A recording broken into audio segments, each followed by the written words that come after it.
Hey YouTube. I know it's a long time no see. Had an issue with my ice maker. That was the model. There's Frigidaire. The thing keeps dripping in here. You see the little icicles here. The whole thing, the ice maker drips and makes a solid block out of my whole ice tray. Eventually this seizes. It actually cracked my whole bucket. I kind of glued it sealed it shut, and it seizes up. It keeps dripping. Looked on the internet.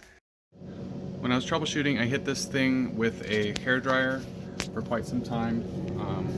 Made sure that there was nothing seized, frozen. You can see the little ice chute. You can zoom in. That guy. Everything's clean. I know it looks ugly now because I've been messing with it. I'll just show you on the new part. This is it. It's just cheap metal and plastic, and eventually the thing corrodes, and these nice smooth trays crack. I'll try to take a video of the old one once I take it out, and they need to be replaced. I got this thing for like 40 bucks. You get the OEM part from Frigidaire for anywhere from 90 to 120 bucks.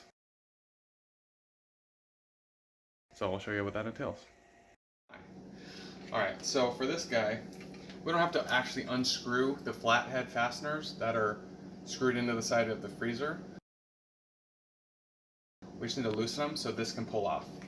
So again, we squeezed that. It was a little stubborn because it's frozen plastic.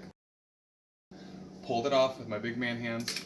I was initially going to use power screwdriver. It's just hard to get in there. And again, if we're just loosening that fastener, flathead, this is a lot easier.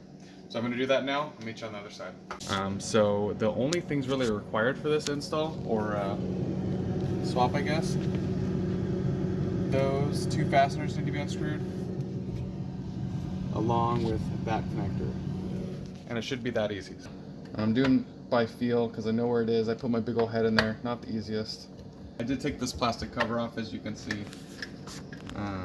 It didn't really help me at all. This is an adjustment screw. If you want to adjust the amount of water in each ice cube, or size of the ice cube, I guess. You can fiddle with that before you go on Amazon and order a new part, but I did see that in some of the troubleshooting steps. There we go, money shot. So as you can see, it's got ice cube. It was mid-cycle and I pulled it out of there. It wasn't happy. I see some leakage all around, just like a lot of the videos I've seen. It was making ice, it was just dripping extra and making the whole ice bucket solid, which then cracked it when the kids tried to open it. So I'm going to put the new one in. Actually, we do that right now. New one. Again, I paid like 40 bucks on Amazon. I'm going to put those on the hangers. Maybe I got Jackie helping me today. See those guys right there? And that's what we unplugged. Here's the little ice luge. Don't touch that. Water luge, I guess, for the ice. You can see the frost buildup just because I've had it open for a bit.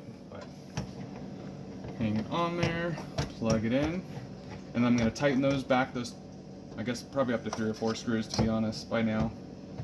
And we'll test it in the morning. Make sure that ice luge lines up correctly. Make sure you get that connector on there good.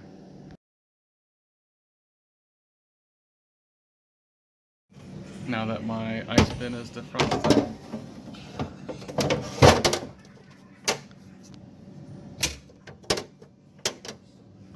see how it goes. It's nighttime. Let's fast forward to morning. Next morning, I've been hearing the bowling pins be reset all night, so I know it's working, and I'm pretty excited to check out the bin, I guess. Here, come check it out. Ready? Ice! Alright, moment of truth. Let's see if the ice dispenser works. So, because that ice has been having water leaked on it, the whole thing goes solid. So, the kids have been complaining that they can't use this ice dispenser. Better than a Las Vegas slot machine, I'm excited. Make sure with all the Chinesium and new plastics that you dump the first batch of ice, but I won't use this. But that's how easy it is. 2 screws and a connector. So, thanks for watching. Please subscribe.